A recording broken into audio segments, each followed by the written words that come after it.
السلام عليكم، معكم الشيف عادل. اليوم معنا طبق مميز وهو من دولة مصر الشقيقة وأيضا من أهلنا في السودان. الفسيخ هو عبارة عن سمك ومشهور في مصر بشم النسيم، وفي السودان كمان بس بطريقة ثانية.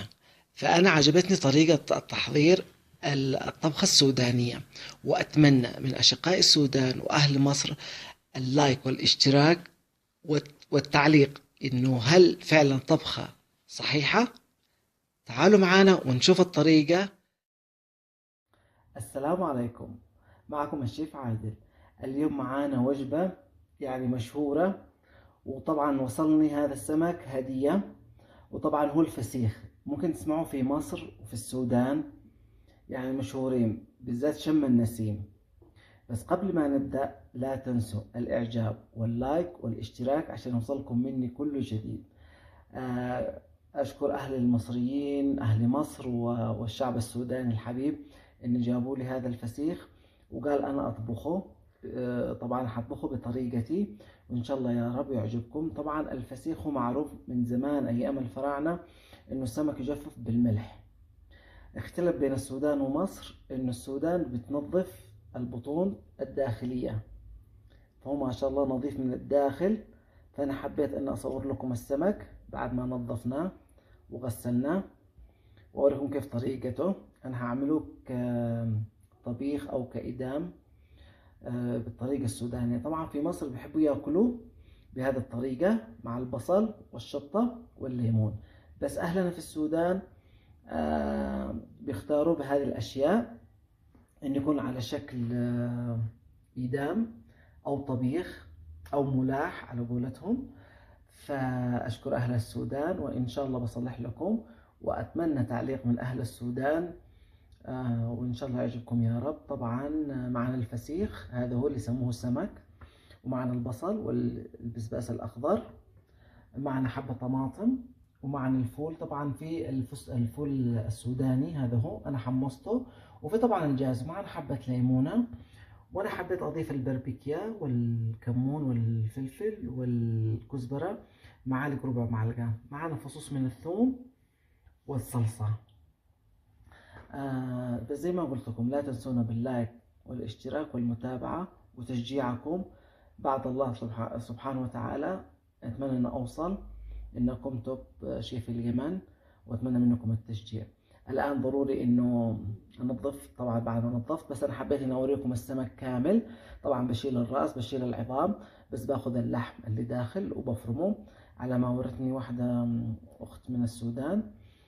تابعوني، لا تروحوا يمين ولا شمال. تمام. الآن بعد ما تم التنظيف زي ما شفتوا، الآن حنبدأ في الفرم. طبعا أنا لحالي بصور لأن العيال ما عجبوش الشم حقهم ومعي ابني طبعا بيساعدني. حنقول دحين طبعا عشان بس الصوت الخلاطة ححاول أطفي. الآن شفتوا كيف تم الخلط. طبعا غيرت الخلاطة الأولى، عندي شوية ما رضيتش. حضيف البصل، نص البصل حضيف البصل. بخلي حق المساعد يكب. يلا البصل. ايوه، مش كله. ايوه. طبعا بعد ما ضفنا البصل حنضيف الطماط واضيف البهارات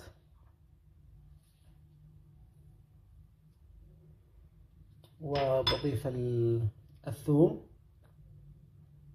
تمام كده. الآن يلا بخلط وارجع اوريكم بعد ما تم الفرن. شايفينه كيف اصبح؟ ما شاء الله.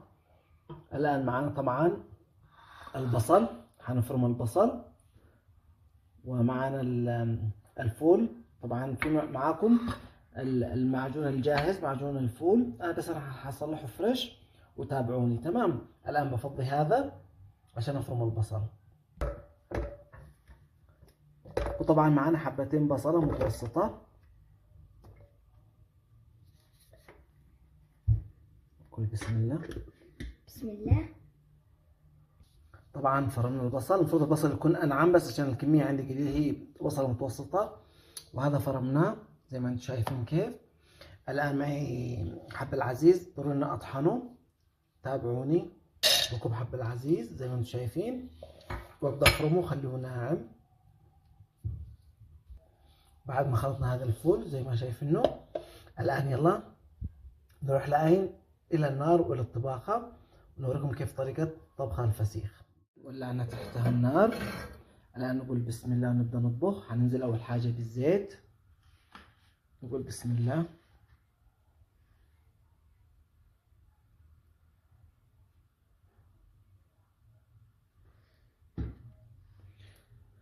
والان بعدين حنضيف البصل. الان بيجينا نحمص البصل، ضروري يتحمص. طبعا هتشوف قطعه يقول لك البصل، بس قلت لكم زي ما قلت لكم الكميه قليله، المفروض يكون البصل ناعم.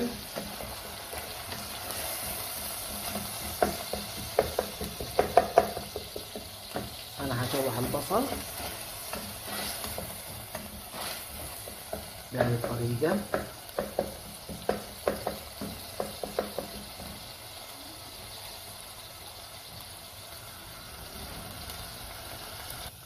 الآن بعد ما صفر عندنا البصل وذاب معانا شوية، الآن نضيف الفسيخ مع حق المساعد الصغير.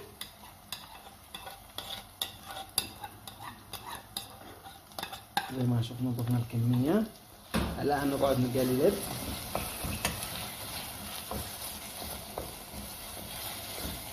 بهذه الطريقة. يلا ها امسك.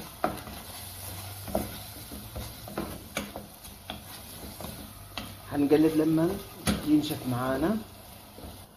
انا طبعا حضيف الان نحرك. انا حضيف البسباس الاخضر، احبه شويه سبايسي، هو اختياري. الليم، كبير الليم ممكن نمزها عشان تدينا الحموضه.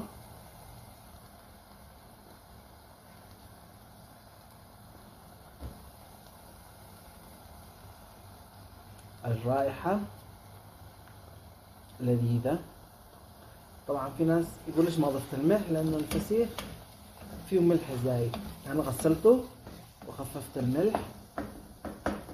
الان بضيف الفول السوداني. ضفنا دحين الفول السوداني. والله يا بابا اكلك حلو، والله عجبني. الحين انا متحمس.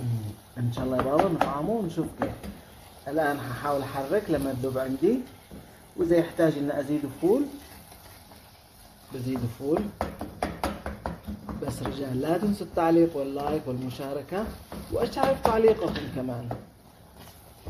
هات يا فجر نضيف الزيادة.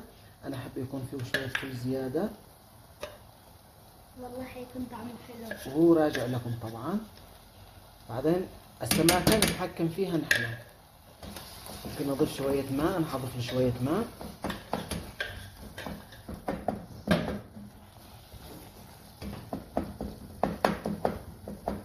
ضيف شوية ماء يا بابا. ايوه بس.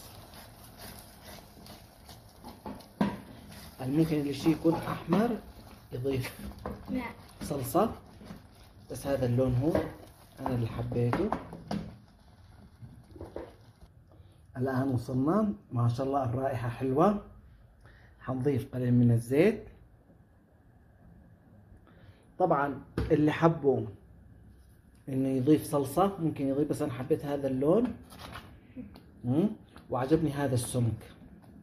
طبعا حوريكم كيف التقديم. جيناكم بعد ما تم عمل الفسيخ بالطريقة السودانية، واتمنى التعليق منكم بكل صراحة. طبعا اول مرة احنا نطبخه، وطبعا احنا في اليمن، وطبعا ما يحلى الفسيخ الا مع البصل والليمون والبسباس. طبعا الليمون عندكم البصل عملت له خل وليمون، وطبعا بمز الليمون على الفسيخ. يمي روعة. يمي يا بابا، والله طعمه حلو. لعابي بيسيل طبعا. يعني حاجة روعة. وتحية لأهل مصر وأهل السودان، وأتمنى أن يعجبهم طريقتي في تحضير الفسيخ. طبعا في السهو بيقدم، أنا أسمع أنه في الإفطار وأحيانا في العشاء. أتمنى لا تنسونا. طبعا لا أنسى معنا طبعا مساعدنا الخفي ابني. هاي، لا تنسون تحطوا لنا اللايك والاشتراك وتشتركوا على القناة ورن الجرس. باي. يلا أشوفكم إن شاء الله في وصفة جديدة وطبخة جديدة، ولا تنسونا. إلى اللقاء، في أمان الله.